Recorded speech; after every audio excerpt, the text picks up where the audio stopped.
Honorable Marcoleta is a non-member of Justice Committee, but of course, we recognize her opportunity to manifest her position as well. Thank you, Madam Chair. Thank you for highlighting my being a non-member of this committee. But I nonetheless, highlighted also that I have you every have right the to speak. privilege to manifest your position. Thank you po. Because that is according to our rules, Honorable Marcoleta. Including the highlighting of being a non-member.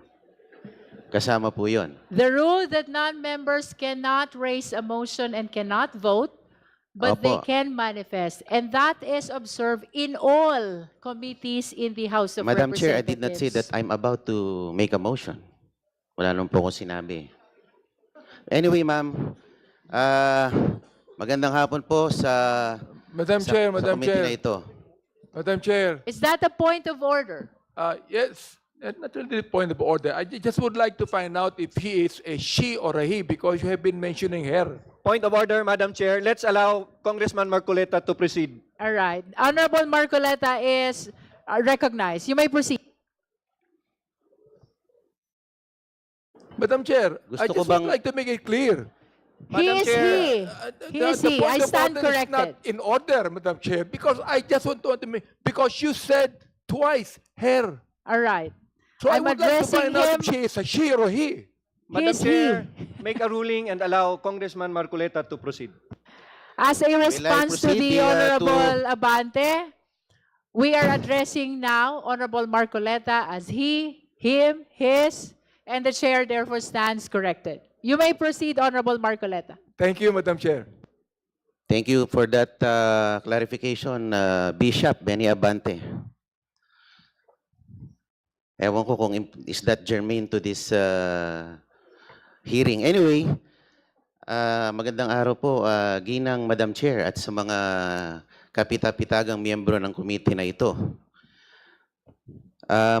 Marahil ay inaasahan nyo na ako po ay magbibigay ng manifestasyon para tutulan ang pagbubukas ng box na yan mula sa BIR.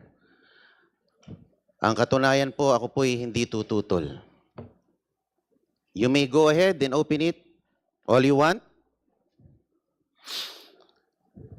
Sabi nga ni Madam Chair, hawak niya ang beat.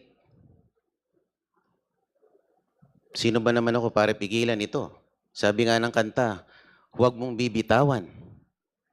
Huwag niyo nang bitawan yung box. So I dare the committee to open the box, but with a caveat, siguraduhin niyo po na hindi kayo nakalalabag sa batas.